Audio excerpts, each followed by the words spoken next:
everyone, welcome back to my channel. My name is Ashley and I like to talk about books, and today I'm going to be talking about my favorite bookish apps.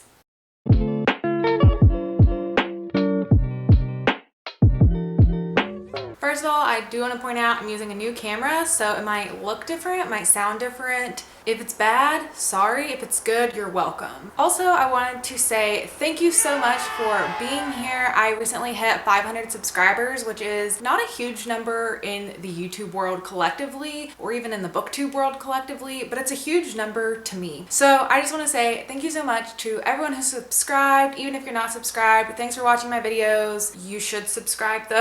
I just started this channel a couple months ago just for fun while we were quarantined. Nothing was going on. I finally just got the confidence to sit in front of a camera and talk about books, and it has been so fun. I've just loved connecting with the community, and it's just everything I wanted, and I never imagined I would even hit 100 subscribers, much less 500. So just want to say a big thank you to that. And I suppose as a thank you, something I can do is tell you all about my favorite bookish apps that I like to use that you guys might like to use as well. Some you probably know of, others you may not. So let's get right on into it. So I actually have an entire book folder on my phone because I have a lot of book apps. So I'll just go through the list. The first one I have is a fairly obvious book app, and that is Audible, but I don't really use Audible anymore. I used to, and then I canceled my account several months ago. There's just a lot of other great options to listen to audiobooks. So if you are someone who has just defaulted to Audible because that's the one you know of, and it's through Amazon, and so it's just the most popular one,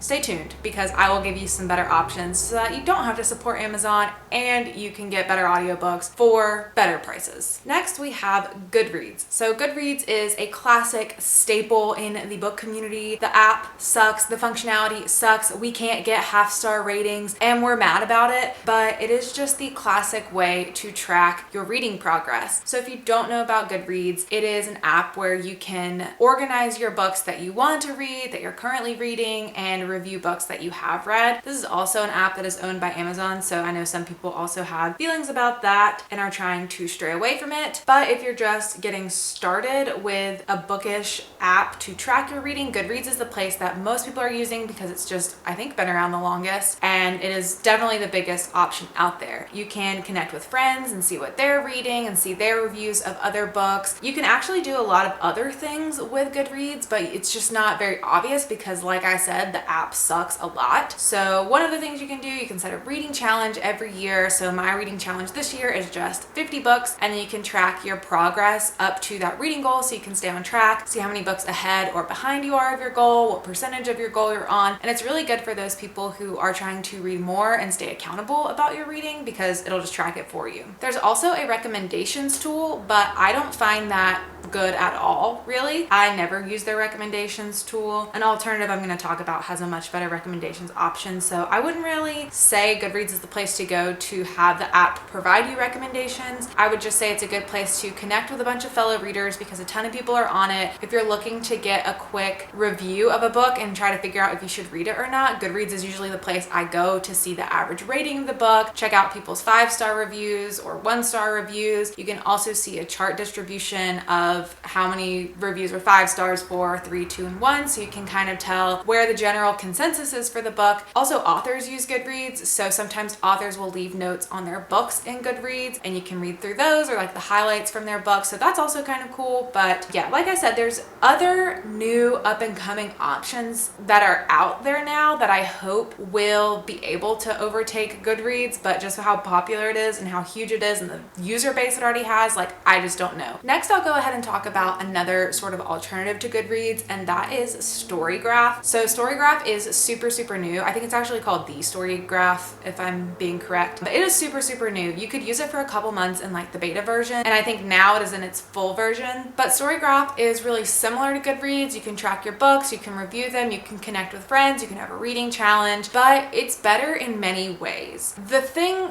with Storygraph as of now though is there's not an actual app of Storygraph. So I actually have created like an app. You can really make any website an app on your iPhone. If you have an iPhone, I don't know about Androids and other phones, but on an iPhone, you're able to visit the website. Storygraph, I think, even has a page explaining how to create it into a sort of app on your phone so you can have really quick access. And I really appreciate that. I didn't know you could do that before, and it is life-changing. It makes it so much easier because I was just never going to go to the effort of like logging into Storygraph on a browser on my phone. But when it's just right there like it's an app, it's way easier. Also, I feel like eventually they'll create an app. I mean, I feel like they have to. They're just new and upcoming right now. As of now, I'm still primarily using Goodreads, but I'm trying to transition to using Storygraph more, so I'm updating both of them as I read books. Some of the things I like about Storygraph more, I just prefer its design. It's more modern, it's more clean and chic and just appealing to the eye. Also, you can do half-star ratings in Storygraph. You can do 0.25 ratings. It has many options for when you're reviewing a book. And I also feel like reviewing a book is easier on Storygraph because it kind of guides you through a couple of the things that it wants to know about the book. So when you go to create a review on Storygraph, it asks you a couple questions that help guide you through your review and then help categorize it for other readers. So it'll ask you to select the mood of the book. Was it adventurous, challenging, dark, emotional, and a ton of other options there. How you would rate the pace of the book, if it was slow, medium, or fast paced, if the book was mainly plot or character driven, if there was strong character development,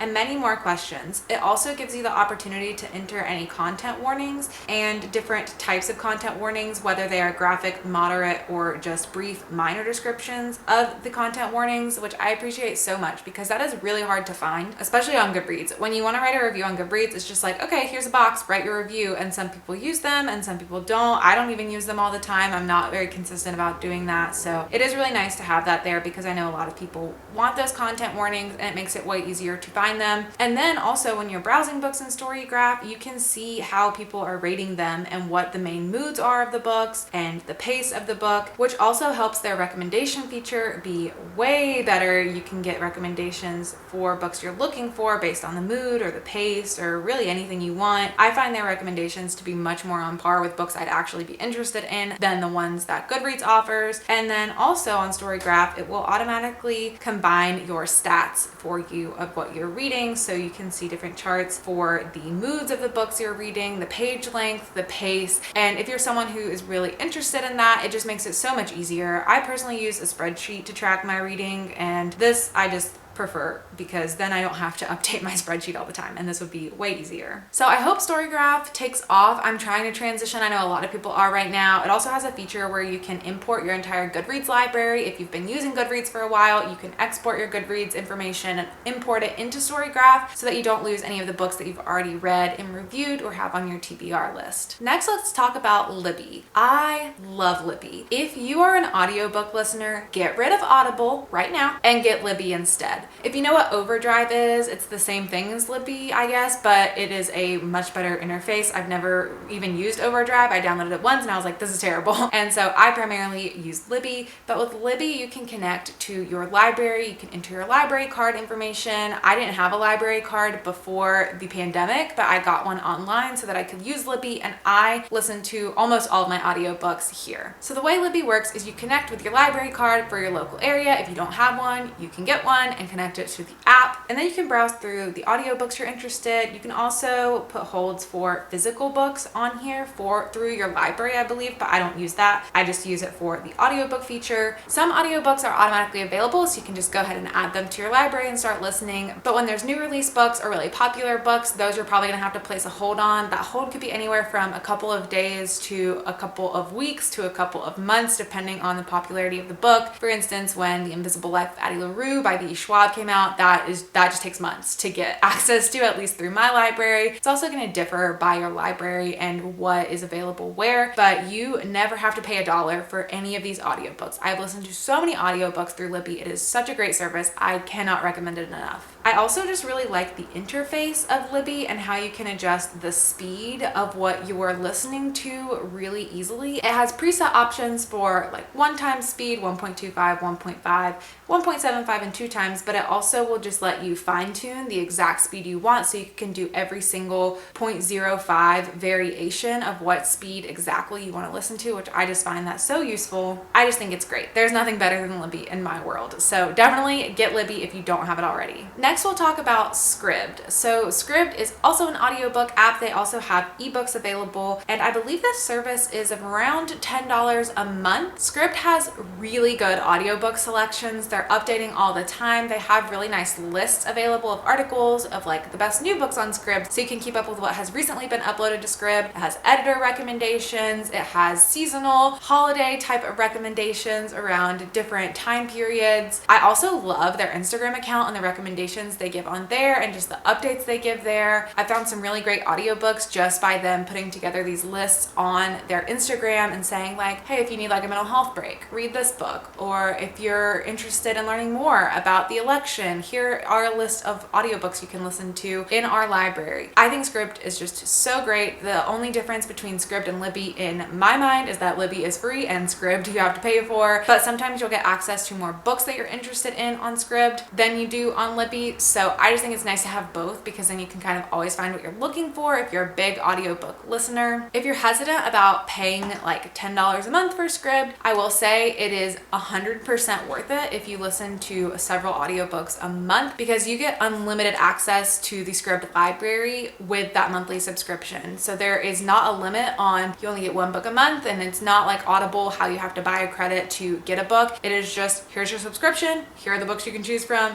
go at it. There is a limit eventually that Scribd kind of does, and it's like in their fine print. I don't get hit with it a lot unless I'm like really listening to a bunch of audiobooks on Scribd, but sometimes if you're listening to a lot of books on Scribd, it'll put some of the new releases on like a holds list, and it'll say like, these aren't going to be available until 2 weeks from now. But that's really not a huge hindrance. It's really never been a problem for me. You can also save books on Scribd, so you can create your sort of TBR of what you're interested in. You can make lists. So I have lists for memoirs I'm interested in, romance books, thrillers. I like to organize them by genre. I also have a list for just short books. That would be a really quick listen if I am ever trying to read a bunch of books for a readathon or going on a short little drive and I want to listen to a whole book in that time. So it's really easy to use. I also do have a link to Scribd below in my description. I believe you get 2 months free, and I would get 1 month free if you sign up with my link. So feel free to do that if you want. It'll be a win-win situation for both of us, and you can just try it out for a little bit and see if it's worth it to you, see if the books that you want are on there, and have a good time. One of the really fun, cute little quirks of using a new camera to record is that you learn things about it, like it stops filming after 20 minutes. So if the angle is different, sorry, I just had to figure out where it stopped and start all over again. But all we lost was the last app, so no worries, only one more to go over. So the last bookish app that I have to talk about in depth is Libro FM. Libro FM is another audiobook listening service. So if you're looking for more of a one-to-one comparison to Audible, this is where you should go. With Libro FM, you can sign up completely for free to get an account, and then you can just buy audiobooks whenever you want to listen to them. But Libro FM is such a good alternative to Amazon because you can select an independent bookstore that you want the money to support for your audiobook purchases. So instead of supporting the giant that is Amazon, your audiobook purchases will support an independent bookstore. You can choose one that is local to you or one that is really anywhere across the country. So I just think that is super awesome and a super great idea that really makes it stand out from Audible and makes it more worthwhile in my opinion. I personally am a part of Libro FM's ALC program, which is the Advanced Listening Copy program. If you are part of the bookish community on BookTube or Bookstagram or maybe even Book Twitter, and you have a following, I guess, that is sizable enough to them, you can also become a part of this program. I am so small. I have 500 subscribers on YouTube and then around 1,600 followers on Instagram, and they deemed that worthy enough. So if you are around those numbers, then definitely go for it. The way that program works is each month they send around 5 to 8 new release audiobooks that are highly anticipated, highly talked about, super popular audiobooks, and you can choose as many of them as you want to get for absolute free, and then you can listen to those, share them with your followers on your platforms, and I just appreciate it so much. I've heard so many great audiobooks through that program. I don't think I've heard a bad one yet. For some examples examples of some of the books I've gotten to listen to through that program. I've listened to The Death of Vic Oji by Akwaeke Emezi, The Wife Upstairs by Rachel Hawkins, Goodnight Beautiful by Amy Malloy, Leave the World Behind by Rumen Alam, When No One Is Watching by Alyssa Cole, Anxious People by Frederick Bachman, Transcendent Kingdom by Yaa Gyasi. So they really just have really great audiobooks that you get on a monthly basis through that program. So like I said, if you are in the book community in any way, highly recommend going to sign up for that. If you are not interested in that program, but you're interested in signing up for Libro FM, I do have a code in my description box down below where I think you get a free audiobook if you sign up with my code. So definitely check that out as well. I have a few other apps on my phone that are bookish, but none of them I actually use in depth. So I'll just review them really quickly. The first one is Book of the Month. If you don't know, Book of the Month is a book subscription service where you pay, I think it's $14.99 a month to get a new release hardback book each month. The way it works is they pick 5 books in a month and then you pick which one that you are interested in. If you're not interested in any of the picks, you can skip the month and your credit will roll over to the next month. You can also choose add-ons to get up to 2 more books in your box. You can also add any more books that are in their previous library as an add-on, so you can kind of say which ones you're interested in to add to your box. Also have a referral link down below for Book of the Month where you can get your first box for I think $9.99 if you're interested in signing up for that. They have a really good mix of books from a lot of different genres, a lot of different types of authors. I really enjoy that subscription. I think it saves a ton of money because you get a new release hardback book for $14.99, whereas those can cost typically up to like $30 if you were getting them just off the shelf. So it's a really great alternative to save money on new books. I also have Netgalley, which I've kind of stopped using, but if you are in the bookish community and you don't know about Netgalley, it's a place where you can get ARCs, advanced reader copies. You can request them from publishers, and your success rate of approval kind of varies by how many followers you have and your review ratio of how many books you've received from Netgalley and actually reviewed. So if you're trying to improve your chances of getting something on Netgalley, definitely recommend reviewing those books that you're actually getting from them. Also would recommend starting with some lower tier books from like indie authors and things that aren't as popular because you're more likely to get those and be able to review them and then improve your review ratio. You can also request graphic novels on Netgalley, which is a good way to get that ratio up because those are really short and easy to read. So just a little pro tip.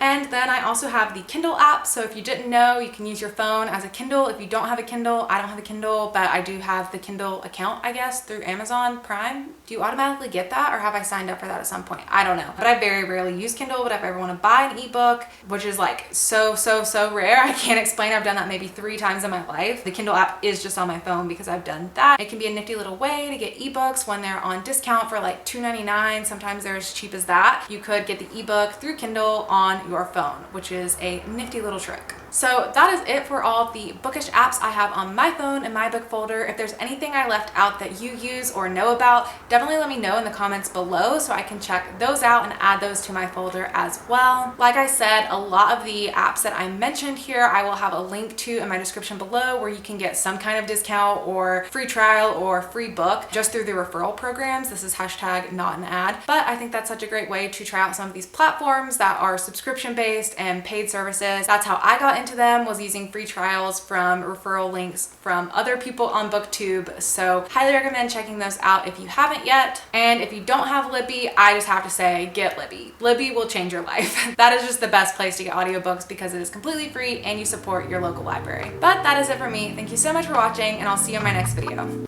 Bye.